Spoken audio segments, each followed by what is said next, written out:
درود پاک مصطفیٰ سے اپنی زبان کو تر رکھتی ہے اور جب بھی سن رہی ہے، جب بھی زبان کھلتی ہے یا تو نعت مصطفیٰ پڑھتی ہے یا درود پاک پڑھتی ہے۔ جب باپ نے دیکھا میری بچی اتنی نیک ہے تو یقیناً ہر باپ کو جب بچی جوان ہوتی ہے تو ایک فکر لاحق ہوتی ہے اور وہ فکر شادی کی فکر ہوتی ہے، لیکن بچی کا کردار جیسا ہوتا ہے باپ اسی ذہن اور اسی ٹائم کا لڑکا تلاشتا ہے کہ جو ذہنیت میرے بچے کی ہے اسی ذہنیت کا ہمیں لڑکا ملے تاکہ دونوں میں آپس میں بہتر معاملہ ہو سکے اور آپسی زندگی دونوں کی بہتر گزرے۔ اللہ اکبر۔ حضرت عبداللہ صوفعی نے اپنی بچی کو دیکھا ہے، بچی عبادت گزار ہے، تہجد گزار ہے، نماز پنج وقتہ کی پابند ہے، تو رب کی بارگاہ میں ہاتھ اٹھے ہیں اور دعا مانگ رہے ہیں، میرے مولا، میرے معبود، میری بچی عبادت گزار ہے، میری بچی تقوی و طہارت کا پابند ہے،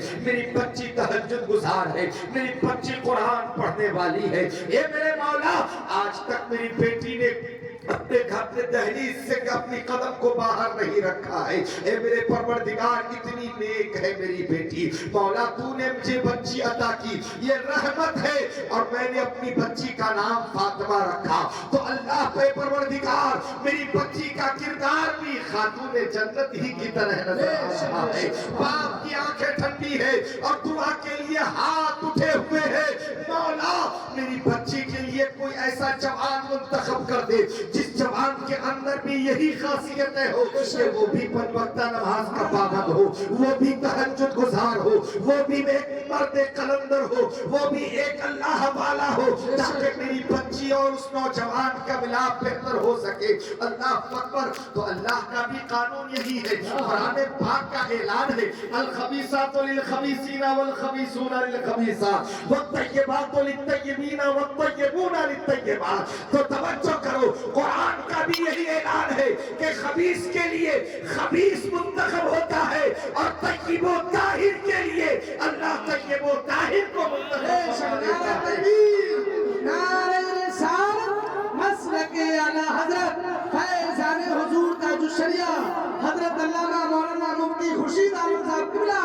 نعرہ تکبیر، نعرہ رسالت۔ بہت خوب حضرت، بہت جیسا کردار اس کا ہوتا ہے اللہ ویسا ہی جوان اس کے لیے منتخب کر دیتا ہے۔ آج اگر کوئی یہ چاہے کہ ہمارا کردار صحیح نہیں اور ہمیں نیک اور پارسا مل جائے تو ایسا ہو نہیں سکتا۔ مرد ایک وقت کی نماز نہیں پڑھتا، جوا اور شراب کے اڈے پر دیکھا جاتا ہے، دن بھر جھوٹ بولتا ہے، مکاری اور فریب کاری میں رہتا ہے، اور جب لڑکی تلاش کرنا شروع کرتا ہے تو وہ یہ سوچتا ہے نمازی مل جائے، بڑا حسین مل جائے، بڑا خوبصورت مل جائے، اچھی زبان والی مل جائے، اچھا کردار والی مل جائے۔ یاد رکھو اگر تم نے خباثت کی ہے تو تمہارے لیے خبیث ہی منتخب ہوگا، اور اگر تمہارے اندر نے کیا ہے، تم نے نماز کی پابندی کی ہے، تم نے اللہ سے ڈر کر اللہ کی عبادت کی ہے اور تم شراب جوا کے قریب نہیں گئے ہو، تو قسم خدا کی اللہ تجھے نیک خاتون عطا فرمائے گا،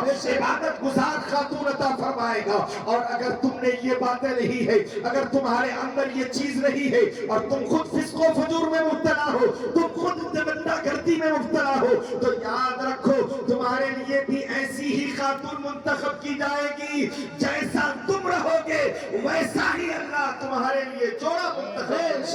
بہت خوب حضرت، بہت خوب، ماشاءاللہ۔ یہ تو بدلا ہے جی اگر اپنا کردار صحیح رکھو گے